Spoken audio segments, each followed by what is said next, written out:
All right, guys, and welcome back to Real Talk Sports with Rico. Today, I will be your host. Today's show, we are talking about week 16 of the NFL season. And today, we're essentially just recapping the games and how that went. We'll be looking at the playoff picture now that some of these games have concluded. Yes, we still have this Sunday night game and terrific Monday night games coming up. Before we actually jump into the content, let me first and foremost thank the sponsors out there who put sponsorship on the show, the fans out there who have actually chimed in on a week-to-week basis to help us drive content to the show, and absolutely the house of the podcast, whether it be now Spotify podcast, it formerly was Anchor Podcast, but Spotify podcast, and then also to YouTube as well, where you can find the show. All those links will be in the show notes below, guys, if you are looking to go ahead and check out the show and see where it's actually at. And so, without further ado, guys, let's go ahead and jump into the content. And as usual, guys, I will have some graphics up here for you guys so you guys can see that.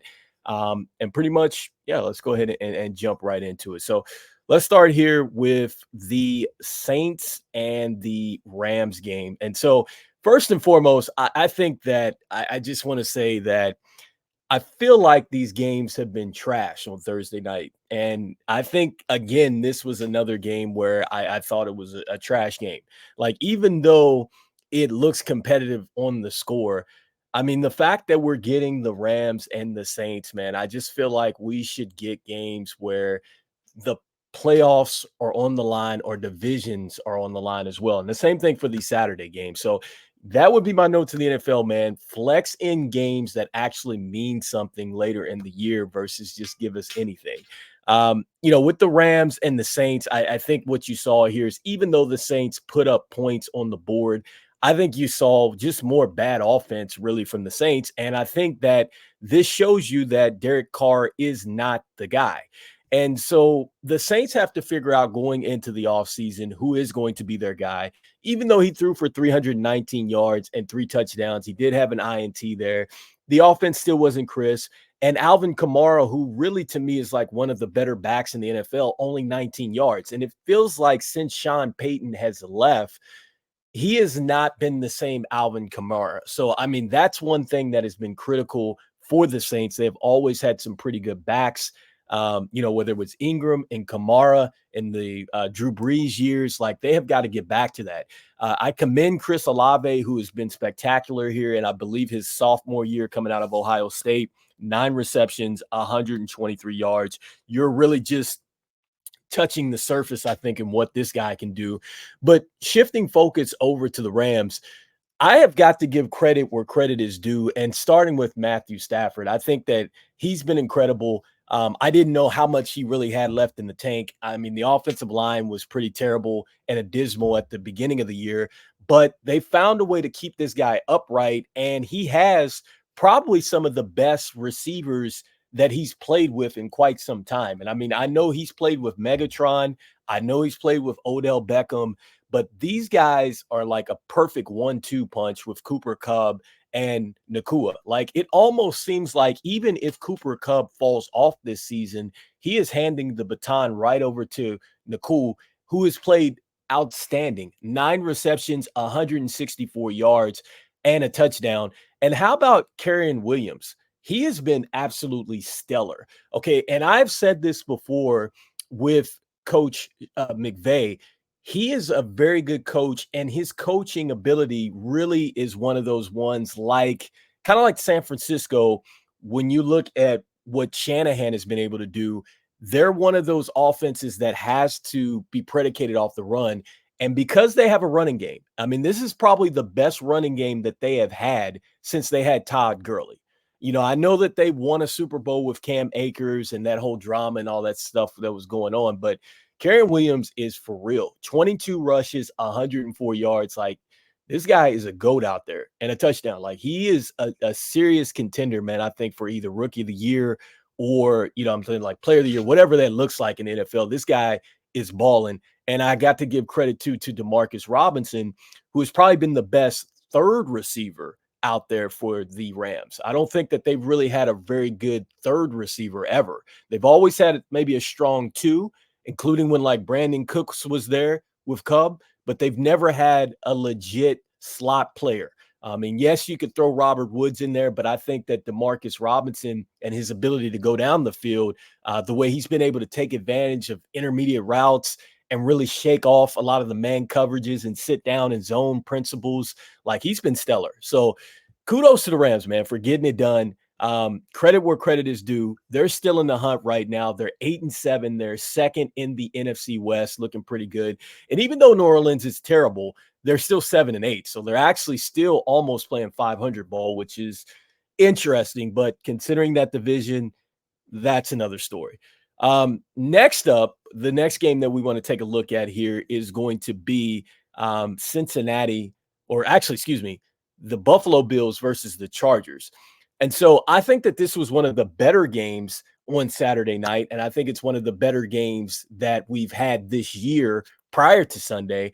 And I think it was only good because this was a trap game for Buffalo, and Buffalo almost obliged by falling into the trap, which made it very interesting because you knew that the Chargers are terrible. They just got blown out by the Raiders, and it cost them the GM and the coach, which, in all fairness, we knew that he had to go, all right, because this is something that the Chargers have got to figure out. I believe they are 0-5 in games decided by 3 points or less.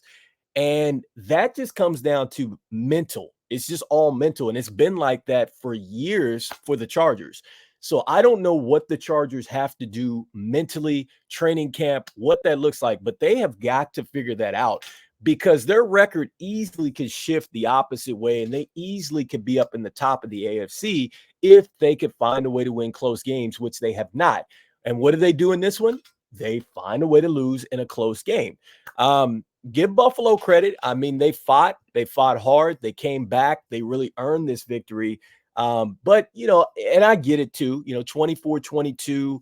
I was expecting the Bills to pretty much come into the Chargers, walk all over them. I know that they put a lot of emotion into the Dallas Cowboys.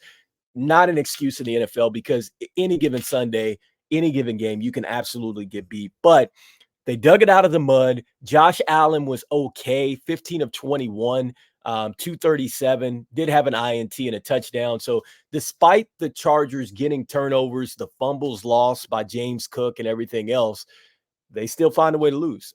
Easton Stick, 23 of 33, 215. Another subpar effort for Austin Eckler, 15 rushes for 65 yards. And the receiving room for the Chargers has been abysmal, especially if you don't have Keenan Allen. Josh Palmer has been pretty good since he has come back. He's very serviceable, especially if you're playing fantasy football. But I think one of the things offensively that obviously the Chargers have got to figure out is they've got to figure out what they have with Quentin Johnson, because I think that they thought that they were going to have something a lot better than what they have here. Really been a disappointing year for him thus far, and especially now that the opportunities are there. He hasn't impacted the game in a way that they thought they were. And then Austin Eckler, this is probably the most down that I've ever seen Austin Eckler. I don't even know if his rookie season was really this bad. And so, look, the Chargers have a lot of things to figure out. Buffalo continues to play up and down football, which is why I do not trust them in the playoffs, even though they're 9-6 in the AFC East. I mean, anything can happen. They can get it together, but more than likely, the way that they're trending, they're headed to an early out, in my opinion, because you have to be consistent if you want to win and go far in the playoffs. Next up, we have the Bengals and the Steelers. So this was a terrible game on Saturday. If you watch this thing, I think at one point it was 27-0 late into the third, or whatever the case may be. I mean, it was one of those games where you had to turn it off. And here's the deal that I will give Pittsburgh here. It's kind of as the show is as the Steelers' turn, because there's so much drama there, starting with, the wide receiver play, guys missing blocks and all kinds of nonsense there. Who's the quarterback? Is he the quarterback? Is he not the quarterback? I don't know. It's a revolving door right now with the Steelers. And my biggest concern with them is they still haven't figured out who the quarterback is. They've started yet another quarterback in Mason Randolph. And they still haven't figured out what they want to do from the running back standpoint as well. Is it Jalen Warren? Is it going to be the young man that is playing out of Alabama? Like they just haven't figured out what they want to do here. And then the receivers, it's incredible that you saw George Pickens have this type of game. Like from a fantasy football standpoint, I absolutely was not thinking that Pickens was going to have this type of game, but he literally erupted. And I'm talking about the second play of the game. He went to the house. And I'm like, where has this been all year for Pittsburgh? Like, where has this downfield play been all year? And I get it, like the Steelers traditionally run the football, but they haven't necessarily done that well. And going back to who I was talking about out of Alabama, I'm talking about Najee Harris. Yes, he had 19 for 78 and a touchdown, but still, I mean, for that production, you're expecting a little bit more, and it just hasn't been consistent with Najee Harris. But George Pickens erupted 4 receptions, 195 yards, and 2 touchdowns, multiple touchdowns. And I have said this a lot, that guys, that George Pickens actually was the better wide receiver than Garrett Wilson and Chris Olave going into college. So he actually was better than them, but they've had better pro careers thus far. Like he is just a diamond that is waiting. And it's just a question of, can Pittsburgh get the right passer to him? So even though Mason Rudolph and the Steelers take care of business today, or I should say Saturday, they're 8-7, third in the NFC North. They're still winning, but I don't think that they're going anywhere in that division.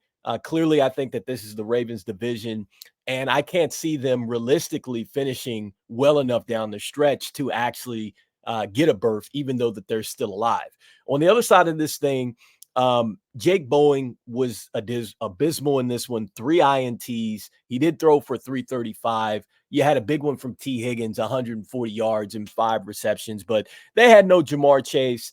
Joe Mixon, pretty pedestrian on the ground. He only had 43 yards on 11 carries. And look, this is a team that I think when they have Joe Burrow, they have a healthy Jamar Chase. They're going down the field.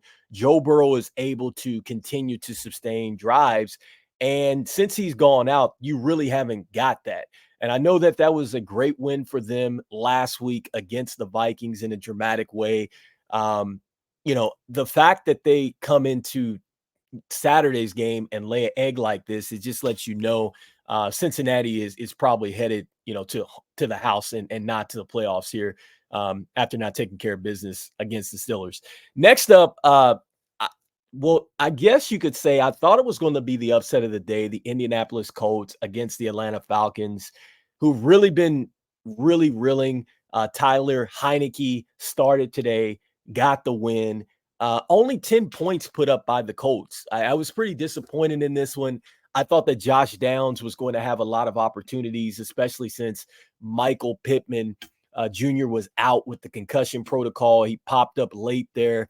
After having that big hit last week, we knew he was in the concussion protocol, but it looks like some of the symptoms and things like that came back, hoping that he's able to get back here for next week and healthy and everything else. But, I thought that Josh Downs was going to be able to take advantage of a really leaky secondary with Atlanta. It didn't happen. I thought Jonathan Taylor was going to be able to pound on Atlanta a lot better. He's coming back from the injured thumb. He did have a touchdown, only 43 yards on this one, and they did give him 18 carries. So they definitely, for sure, gave him a lot of opportunities to eat. It just didn't happen. Gardner Minshew, only 201 yards, had an INT today and no touchies. I was really shocked with the Colts offense, especially how they looked last week.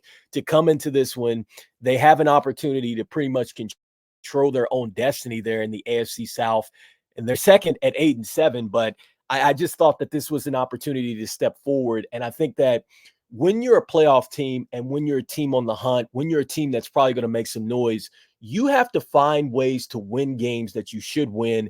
They should have won this game against Atlanta. I know they're 7-8, second in the NFC South, but they're very much wounded here. I mean, again, they're trying to figure out what they have at quarterback. This is twice that they've had to replace Desmond Ridder. Bijan Robinson, He's had an okay rookie season. He's shown us definitely some promise. I've said that this young man is like Marshall Faulk. Today, he had a pretty big one, 7 receptions, 50 yards. He also had 72 yards on the ground, letting you know how special he is.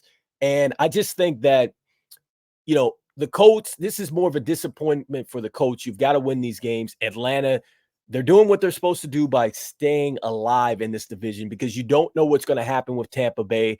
They easily could fall back into your laps. You got to continue to keep playing. So kudos for them for going out there and competing their tail off today. Next game that we had here was the Seattle Seahawks and the Tennessee Titans here. And so was talking with Devontae, the real Hogan, about this one. Very disappointed with the game management with the Titans at the end of this football game. You cannot take down sacks in critical times and critical moments. And this is why I think that a lot of people were really off of Ryan Tannehill initially, man. It's because when it came down to those moments and you need to make those plays, you got to find a way to make those plays. And they're unable to do so. And that, they were already eliminated and everything else. I think Ryan Tannehill is probably headed to go elsewhere, to be honest with you. It wouldn't surprise me if he ends up in New Orleans or something like that. But, even though I think New Orleans needs to go a different direction, but I'm just saying that could be a destination for him. But, Derrick Henry, 19 receptions, 88 yards, a touchdown. It looks like there's a real sense that this could probably be the last year for him. I still think with the Titans, you got to have a lot of disappointment with Treylon Burks, a guy that you drafted to replace A.J. Brown. That really hasn't happened. He's been up and down with the injuries. So there's a lot of different things with the Titans that they have to address. And I think that if they move on from Derrick Henry, which it sounds like, you're going to have to open the game up then, because I don't know who you're going to replace him with.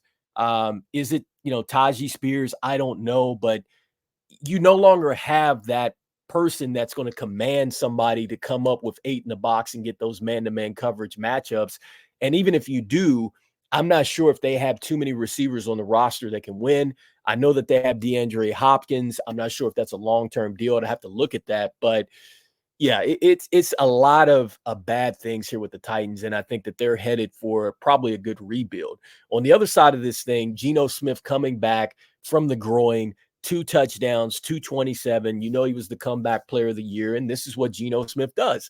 Kenneth Walker III had a huge game last week. I thought he was going to have a really good one this week. He had a okay game, really kept the chains moving. He also kept pounding on the Tennessee Titans defense, which made Seattle's conversions a little bit more easier. You had Tyler Lockett, 8 receptions, 81 yards in this one. Jackson Smith, again, had a pretty good day, 6 for 61 coming out of OSU. He's had an up and down year. DK Metcalf for 56 yards and 4 receptions here. But yeah, just coming down to the end, Titans had a chance. Can't take the sacks, but that's what Seattle does. They stay alive here in the NFC West, and the Titans continue to sink to the bottom as they've already been eliminated here out of the playoffs. Next up, you had, I think, one of the games of the day, and that's the Detroit Lions and the Minnesota Vikings. Once again, shout out to the real Hogan. He says that, hey, man, when you get into division games, you can get anything that can happen. And look, a lot of people would come into this thing thinking, okay, the Lions, they look good on paper. This is obviously a game that they should win. They did win it, but it was an absolute dogfight. And Minnesota is a really good football team. I mean, that's what I have now come to realize. I mean, they were good last year. They went on a little bit of a scare because they lost Kirk Cousins there, but I think that their ability to go ahead and do some patchwork, whether it was Josh Dobbs, Nick Mullins here, they've really been able to kind of hold it together until they've got Justin Jefferson back. The young man out of USC, Addison, has been terrific for them as well. They're really starting to spread the wealth around from the wide receiver room. So I love that about them. And they've actually found a running game as well. Okay, so this kid Chandler that they've got starting, I had him going in fantasy this week, coming off his biggest game as a pro last week against Cincinnati, and he delivered. I mean, he got to the end zone today. I know he only had 17 yards, but I think that he did a great job impounding the tough defense out there. I think that Detroit did what it was supposed to do by making the ball go into Nick Mullins' hands, which is basically what they wanted to do. And Nick Mullins couldn't deliver. This is why he's not in San Francisco. Okay. He had 4 INTs, and the interceptions were pretty bad. Even though that last one, I mean, he was stepping up in the pocket. You had Justin Jefferson in there who had just made a spectacular catch earlier in the drive to convert on a huge third down. I get it. I mean, he's going for the money man, and he had just come off a play where basically Jefferson made a catch almost similar to what he did last year against Buffalo. So I don't discredit him on that last interception, but I think Detroit's defense was spectacular. Jared Goff was even killing this one, 30 for 40, absolutely justifying why you traded Matthew Stafford for Jared Goff. And I know Matthew Stafford won a Super Bowl, but you have a franchise quarterback that you have some years with, and this worked out for both teams. And I know that this is just the beginning for the Detroit Lions, but hey, Jared Goff is your guy. He gets it done. And how about the fact that they go out and get Jamar Gibbs? I thought he was going to have a great day today. He did have a great day today, minus that fumble. And even when you look at the fumble, it was a hell of a play actually to shake out of the backfield to take a negative play and turn it into a positive play. It was just unfortunate that the ball got knocked out of his hand for the fumble loss. But 15 rushes, 80 yards, 2 touchdowns on the day. David Montgomery on the other side of that with 55 yards and a tutty to start off. You had Amon St. Brown. He had a really big one today, 106 for a touchdown, but very impressed with the way Detroit spreads the wealth offensively. Jameson Williams doing well out of Alabama. I know he didn't have a lot of explosive plays, but he did a terrific job in really working the middle of the field. Khalif Raymond did a great job. Jamar Gibbs making some catch. Sam Laporta, who's been making some noise in comparison before the game. Just hearing the guys talk about this guy, they compare him a lot to Jeremy Shockey, and Jeremy Shockey was a great tight end for the Giants. So it was my first time to really take a look at him. I thought he's terrific. His physicality after catches, I loved it. And so Detroit quenches a playoff win a playoff berth and a division for the first time in 20, 30 years or whatever that looked like for them. But the fact that they were able to do it and do it in a game that they were supposed to do it in and get it this way, I like that about Detroit, the way that they had to dig it out and really get into that dogfight. I love what they were able to do. Washington Commanders against the New York Jets. And what more can I say? Like, Ron Rivera, I don't know if my man has a job tomorrow. Like, I'm just like saying to myself, how do you let the Jets get a guy in Trevor Siemian? Yes, I know he played for Denver. Yes, I know he's been in the league, but you're telling me a guy that literally was probably eating M&Ms and probably was having Wingstop on the couch is able to come in for the Jets and generate 28 points against you. The Jets historically have been a bad offensive unit this year. And I'm not saying they're not a bad football team. So let's throw that out there. Yes, I know that they have been taking some bad beats and they look horrible offensively, but this is not a bad football team.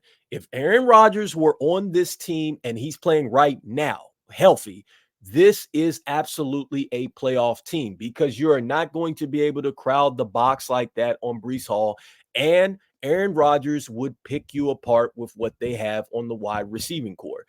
I don't know why other quarterbacks have not been able to take advantage of that and don't see it the same way. I mean, in all fairness, when Aaron Rodgers came over, he did have his former offensive coordinator over there. It is a new terminology for the guys like Zach Wilson and those guys like that. And, obviously with the guys that he brought over from Green Bay, they're used to running routes with Aaron Rodgers. So it just hasn't been the same chemistry. Now, going back to the point and this terrible effort from Washington, it's just, what excuse do you have to have the Jets come in and put so many points up? At one point, it was 27-0 in this one.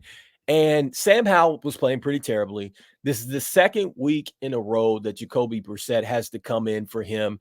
They did manufacture some touchdowns on the ground, but at the end of the day, this is just disappointing. Disappointing football, I think, for the Washington Commanders. And I honestly thought, I'm like, did they just pack it in for the day? You gave up 17 in the first, and you gave up 10 more in the second. So, yeah, I just felt like this was a team that was unfocused, was Washington. I think the Jets just came in and took care of business. Brees Hall had a great day today. He had 2 touchdowns, 95 yards on 20 rushes, which, I pretty much knew that at the end of the day, when you look at Washington's defense on the ground, I think that pretty much I could have went out there and probably got 100 on them because they've been that terrible up front, especially since they pretty much traded off everybody. But I think it's a real disappointment that you see Brees Hall not only get the 95 yards on the ground, he got 96 yards receiving. I mean, he got 96 yards and led the team in receiving. The running back, not only did he gash you on the ground, but he gashed you in the air. And you're telling me out of everybody on could nobody find 20 out there? Incredible, man. So I mean, I'm just disappointed with that. I'm gonna give the Jets credit where credit is due. They won, but yeah, just Washington. If you're a fan, I don't know what you do. You're probably looking at giving up your season tickets. I have no clue where Washington is going next season. Next up, we're looking at Green Bay and the Carolina Panthers. Look, Green Bay got the game that they were supposed to get. They almost gave this thing away to Carolina. Kudos for them to continue and to keep fighting through the tape here. But I like Carolina. I like the way that they fought towards the end. They came up just a bit short. But this is what I was talking about with Jordan Love. These are games that you have to win, and they got it done. And because they got it done, they're still very much in control, so to speak, of their destiny. They can still go out here and make a playoff appearance. And so I like what they were able to do. I like the fact that Jordan Love was able to open it up. He minimized turnovers here. But more importantly, what I liked about Green Bay is they ran the football. Aaron Jones, 21 of 127. When Aaron Rodgers was having success there towards the end, they were running the football. I don't know why they have stopped running the football in Green Bay. I don't know why all of a sudden we feel like that they've got to give it to Jordan Love and he's got to throw it, and that's got to be the way to win games. You have a young wide receiver core. Yes, they're probably good. Yes, they have the potential to be probably some of the better wide receiver tandems that Green Bay has ever had, but you still have to run the football, especially when you start to take the air out of the football come playoff time. So the fact that they were able to go out here, they were able to generate some yardage off the ground. I think that took a lot of pressure off of Jordan Love, and it also too allowed them to pretty much eat up the clock, manageable third downs, and that's the way the game should be played. With Bryce Young, 23 of 36, 2 touchdowns on the day. DJ Chark had 6 receptions, 98 yards there. Adam Thielen, talented wide receiver out of Minnesota, 94 yards, usually paces them, but a good one for DJ Chark. 2 touchdowns today, so he was on fire. But, still a lot of pieces that need to go around Bryce Young, and really think about what Miami did for Tua, actually, and putting all those pieces in place, whether it was Tyreek Hill, Mozart, or all these running backs and things like that. I think that that's what you're going to have to do for Bryce Young. So before we write this guy off as a bust, let's keep that in mind. He looked very serviceable. He looked very good. And I think that this is what Carolina envisioned, even in a losing effort. The fact that he's able to generate the 30 points, come back in this one, that's what you want to see out of him. And obviously you want to see him continue to continue to grow, continue to be healthy and everything else. So I think you're going to see that as they continue to put pieces around him. Next up, guys, the next game here is the Cleveland Browns and the Houston Texans. And so I thought that Cleveland was going to win this game, especially since CJ Stroud had been out. And, we were correct here. I thought that the tough defense of Myles Garrett, the way Joe Flacco has really played lately, I like Cleveland this one, and Cleveland obliged. They took care of business. And, Cleveland is a serious team. I think this is a team that you really have to take in consideration here. I mean, this is really weird, but for whatever reason, they've actually looked even better with Joe Flacco than they have with Deshaun Watson. I mean, I think that that's very strange because you paid so much money and you gave up so much capital to get Deshaun Watson, but the offense has been more steady with Joe Flacco. One could argue that. And Joe Flacco is winning in multiple ways. He's had to get comebacks, he's had to generate late, field goal drives and things like that. And what Joe Flacco does, it's not sexy, okay? And he doesn't use his legs, but he reminds me a lot of what Kurt Warner was for the Rams. You give this guy some time, you let him stand in the pocket, and he will pick you apart. And he's doing well with that. And I think that they have something with Jerome Ford, even though he had a tough day today with that Texans defense, which is expected because the Texans defense is a lot better than what it has been over the last 3 or 4 years. And so he got a touchdown today, but he's been doing well. But how about Amari Cooper? Let me just say this. If you had Amari Cooper in your fantasy football league, let me go ahead and do this for you because he just won you the week. 11 receptions, 265, and 2 touchdowns. I have not seen my man go Madden mode like this in quite some time. Like he went straight up Madden mode, like Madden on easy, killing the cornerbacks. Like there was no coverage in the National Football League for the last 3 years on Amari Cooper right now because he is on fire. 11 receptions, 265, and 2 touchdowns. 15 was as long as like Flacco and him, man, they were finding each other like terrific. They look very, very good. The Texans, even though they lose this game, the one thing that is encouraging about them is they still put up 22 points. They still were very much in this game. They're still playing over 500 ball. And I like what Houston has long term. I mean, it's going to be a stretch for them to get into the playoffs, but there's so many great things that they have done today. Davis Mills had to start for him, 2 touchdowns. He didn't throw an INT. Case Keenum had to be replaced after having a tough or a good week last week, which has been probably the story of his career for the most part, is he'll play well. And then the next week he doesn't play so well. And that's why he probably hasn't remained a starter in the NFL. But love the effort from the Texans. They come up a bit short, but kudos to, again, the Browns, man, taking care of business, looking very much in control of their destiny here, still have a real shot here at the playoffs and really looking good, man. So kudos to them. So the next game here that we have coming up, and speaking of the Browns at 10-5, kudos for them. You got the Jacksonville Jaguars and the Tampa Bay Buccaneers. And so let me just say this with the Tampa Bay Buccaneers. You got a guy that came off shoulder surgery and you only had to pay him $4 million. And I'm going to say this, you might have had the free agent pickup of the year. And I'm going to say that because Baker Mayfield has been the best free agent pickup in the NFL this season. And in all honesty, he's been the most effective. And I even wonder right now with Baker Mayfield, is he throwing footballs out there? Because I think he's throwing darts. He's been so accurate. I mean, he has been electrifying right now in the passing game. And this is huge for the Bucs because I said this going into the preseason when I was talking about how I felt about division by division, team by team. I felt like the Buccaneers could win this division because they had the most complete team in that division. They have pretty much a lot of players that played in the Super Bowl with Tom Brady still there. The only question with them is they don't have a running game, which is very concerning right now. Now, they are first in the NFC South. They control their destiny here.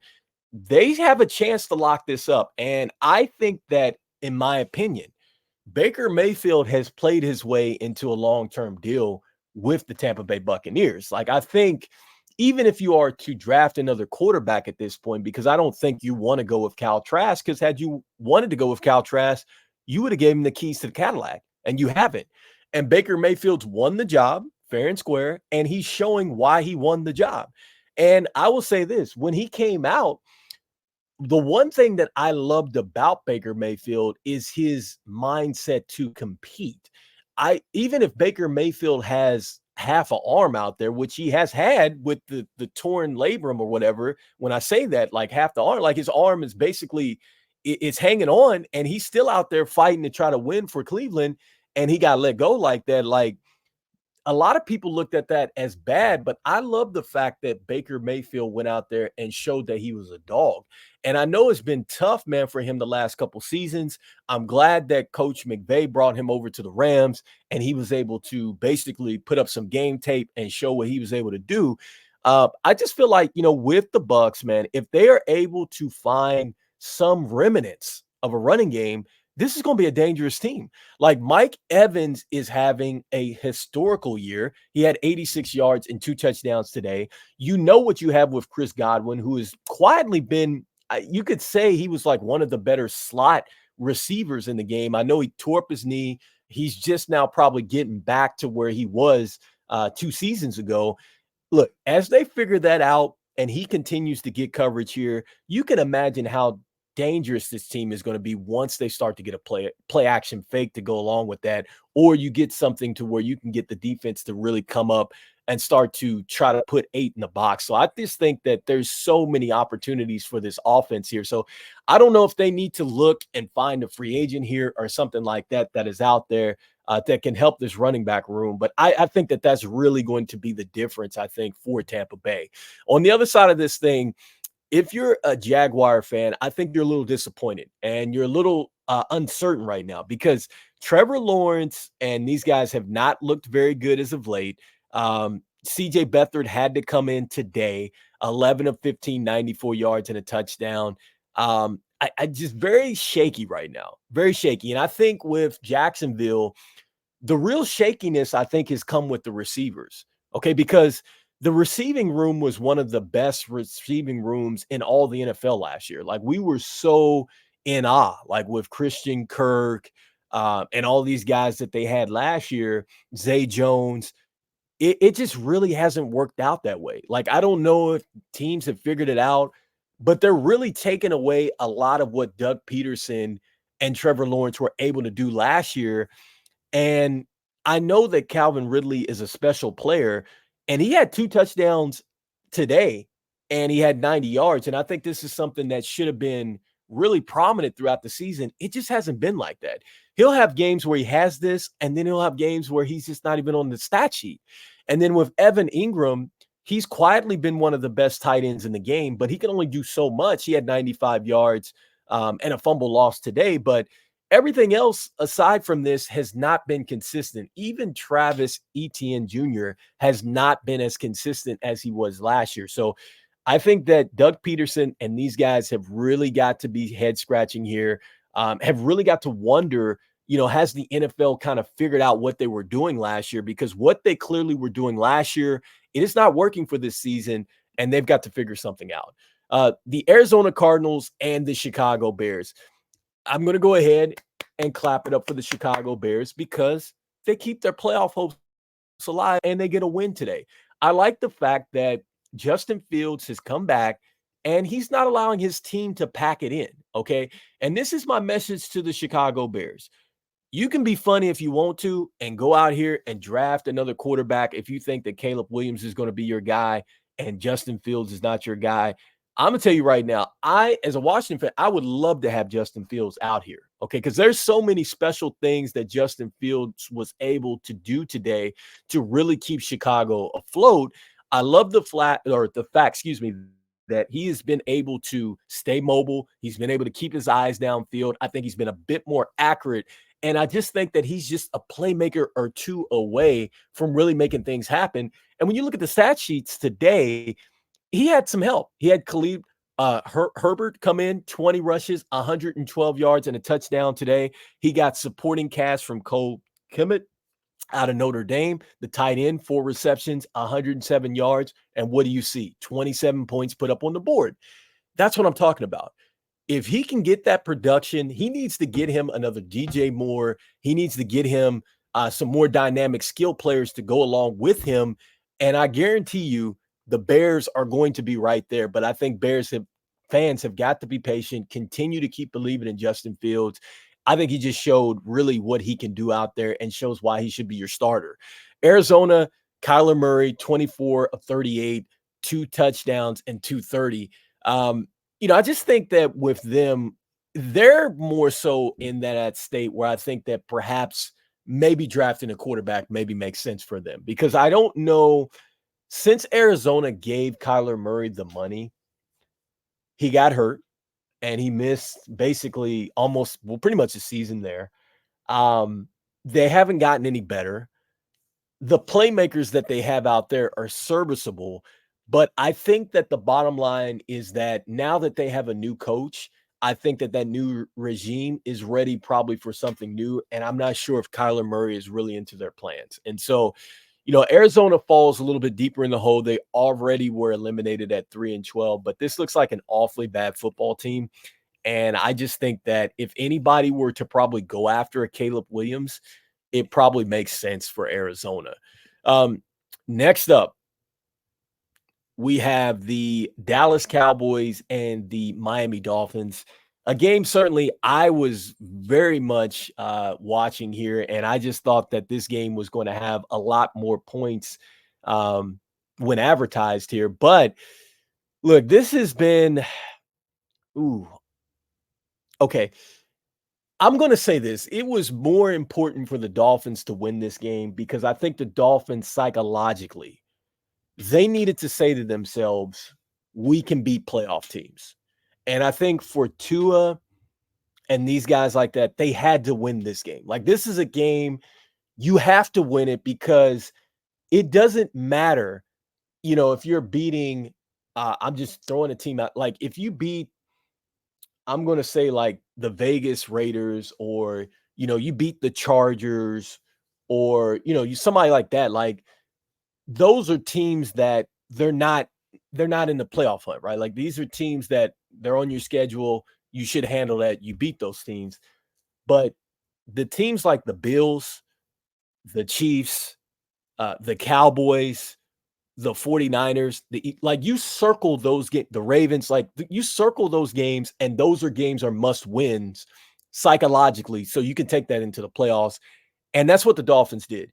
I love the fact that the Dolphins were down. Tua took them down the field, and not only did he take them down the field with his arm, kudos for the running game, okay? Because when it came down to it, against a tough Dallas defense, Miami smashed the ball, and they smashed Dallas right in the mouth and got first down after first down after first down and made them use up all their timeouts, waited till 2 seconds to go, and kicked the game-winning field goal. Kudos to the field goal kicker. He had 5 made field goals in this one, and including 2 or 3 of those were from 50 yards or better. Great game from the special teams unit.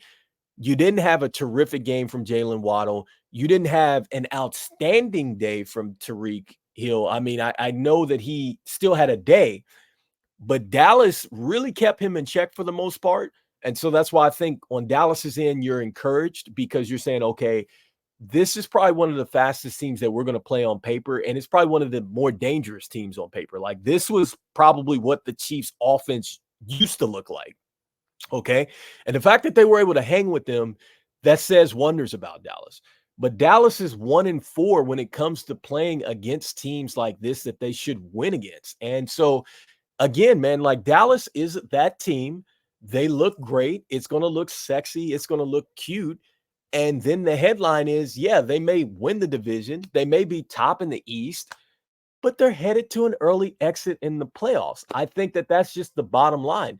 This is a team that has not been to the promised land since 1996. I think once again, they're going to fall short.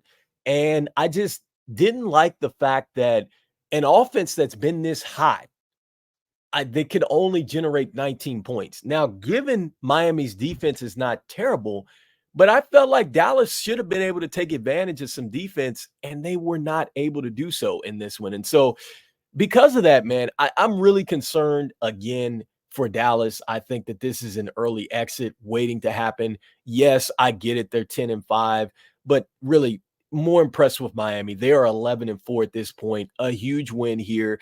And listening to Tua after the game, he didn't panic when Dallas had got the big score to Brandon Cooks and they had went up. He didn't panic. He was thinking about the scenarios, how they had to come back down the field, how they had to answer this thing, and they took care of business. Like I said, Tyreek Hill, 99 yards on 9 receptions today. Jalen Waddle only had 1 reception. I know he was pretty much knocked out of the game with an eye injury, but look, they only had 46 yards from Mozart. Aiken only had 24 yards in this one. Like Dallas really did a number as far as slowing down Miami. But the fact that Miami was able to get in the mud and dig this out, this bodes well for them. If they can stay healthy, suddenly, I know I've been talking about them and I'm like, I don't know. Tua stays healthy. This is a team that might be pretty scary in the postseason. Next up, guys, we have the New England Patriots and the Denver Broncos coming up here, which is actually should be in play here for Monday night or Sunday night, excuse me. Look, it's interesting to me because looking at this thing, you have the story of probably Coach Belichick maybe heading out of the doors. There's the reports of him heading out of the door. But what I don't understand is this. I just shared a report where Malik Cunningham, okay, a guy that really played really good in the preseason. He reminds you a lot of what Lamar Jackson does. He actually signed with the Ravens off the practice squad. Coach Belichick said that he plays that type of way, that type of style. And I'm reminded of Devontae the Real Hogan. He says, you know what? The Patriots had a chance to draft Lamar Jackson and they passed. And there's many in the building, and I've read this report that said that Malik Cunningham should have got an opportunity as the starting quarterback for New England.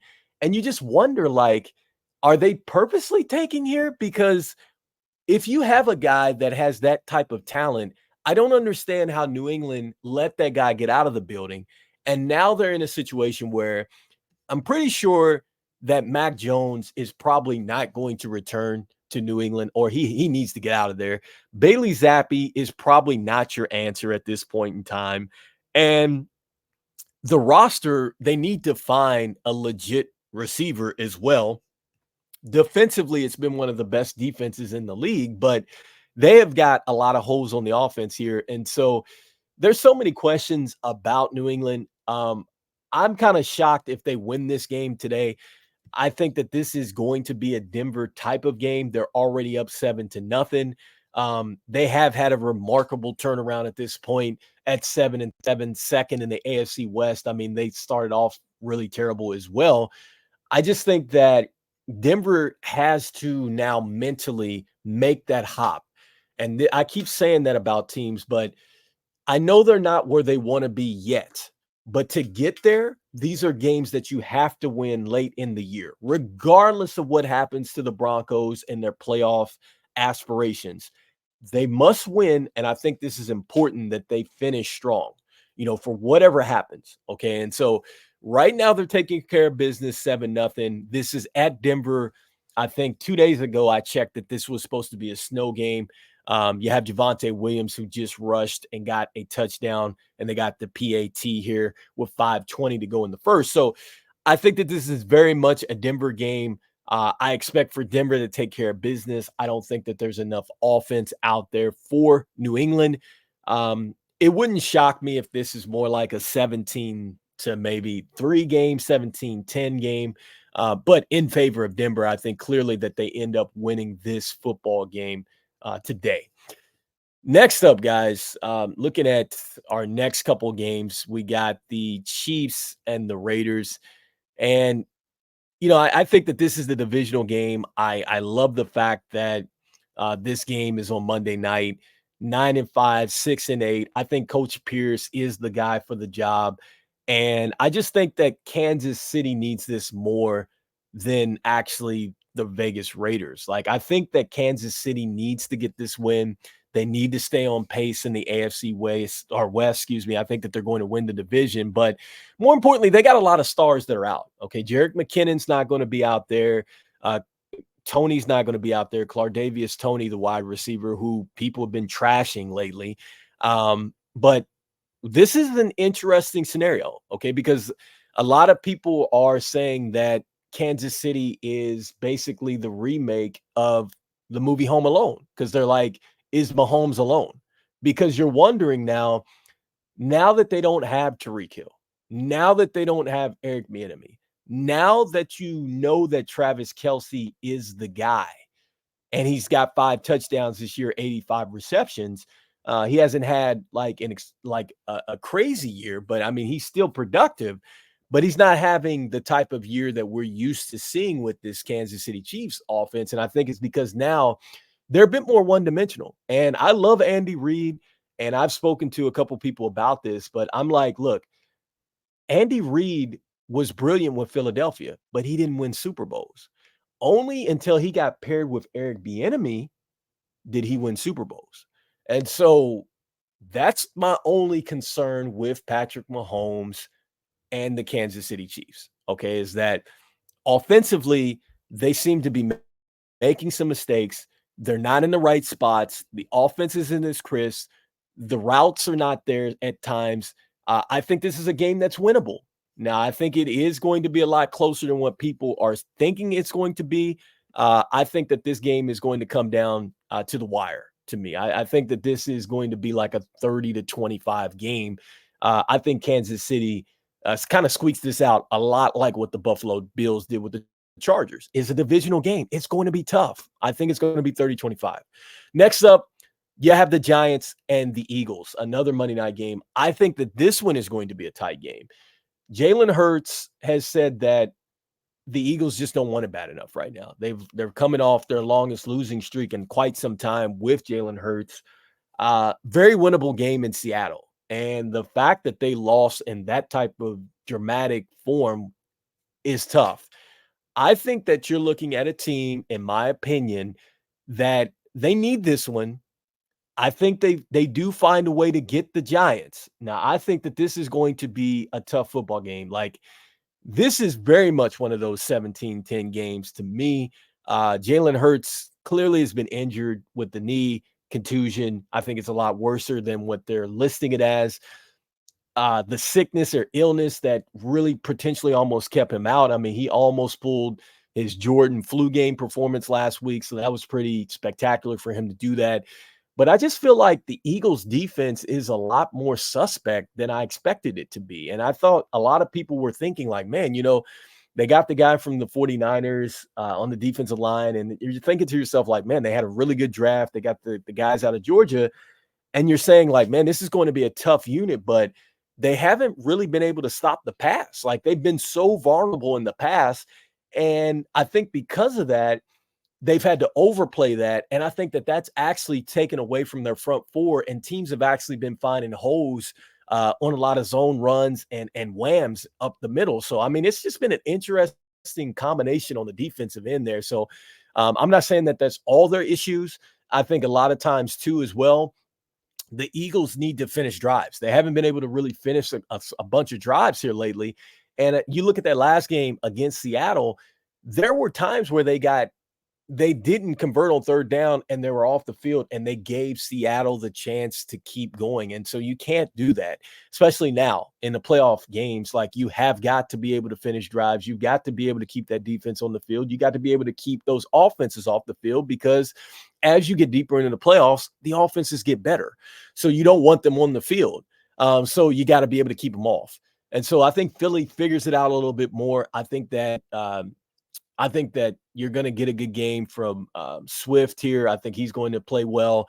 I think A.J. Brown finally is going to have a breakout game this week. I think he's going to be able to take advantages of some coverages there. And I think that the Eagles don't have to lean so much on Devontae Smith and expect for Dallas Goedert to get off this week too as well. This is third week coming back from the forearm. I expect him to really do well this week. Next up, guys, we have the Ravens and the 49ers. And wow, this is the game of games. 11-3 on both standings as far as like the records are concerned, 11-3 for each. The Ravens, they're winning games. It doesn't look great. They don't really do anything that it's really scary on the offensive end. I think they got a little bit more one-dimensional now that they don't have Keaton Mitchell at running back, who's probably likely out for the year. Bad knee injury there. That looked pretty terrible last week. They're leaning on Gus Edwards, who's more of a touchdown or bust kind of guy. So that's going to it mitigates a little bit of the running game.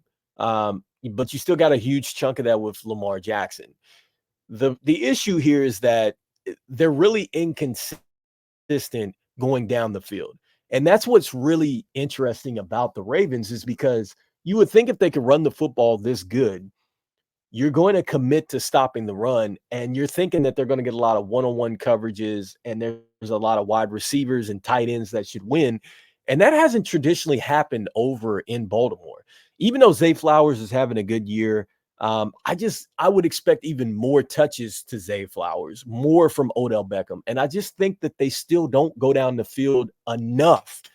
And that's what really scares me with Baltimore. Like, you still have got to throw the football. And so because of that, I really give the advantage to San Francisco, because I think San Francisco collectively is going to run the football a lot better. I think that the wide receivers are going to win in the secondary against the Ravens defense a lot more. And I'm not saying that they have to have big plays, but I'm saying that they're going to have good enough plays to keep that offense on the field. Remember, San Francisco, like, we get wowed by like the points that San Francisco's putting up and stuff like that, but San Francisco is not built to put up points like that. They're built to grind you out. That's the way that they're built for. Like, they're built for the run first, and then it's the three-step drop back into quick slants and things like that, and yards after catch. They're not like an explosive team that's going to go down the field. So I think because of that, I think that their defense is going to slow down the Ravens enough. They're going to give the San Francisco's offense a lot more opportunities at home to wear down the Ravens defense, even though it's good. So I like San Francisco in this one. I think that this is going to be a 27-17 contest. Like, I just don't think Baltimore is going to be able to contend here. And I think that they're really going to see what it's going to take to go deep into the playoffs and possibly make some noise in the Super Bowl.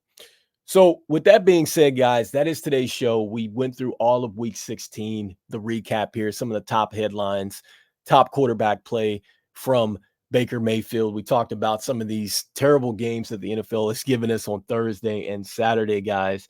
And we talked about, that big showdown here with Miami and the Cowboys. We also talked a little bit about the Ravens and 49ers. And so with that being said, guys, this is Real Talk Sports with Rico. I just want to go ahead and say happy holidays out there. You guys be safe. And we'll see you on the next show, guys. We will be talking about the NBA, talking about the Christmas Day games. I think one of my favorite things to watch there on Christmas Day is going to be Christmas Day games in the NBA. So with that being said, guys, Real Talk Sports with Rico. I will catch you guys on the next show. Peace out.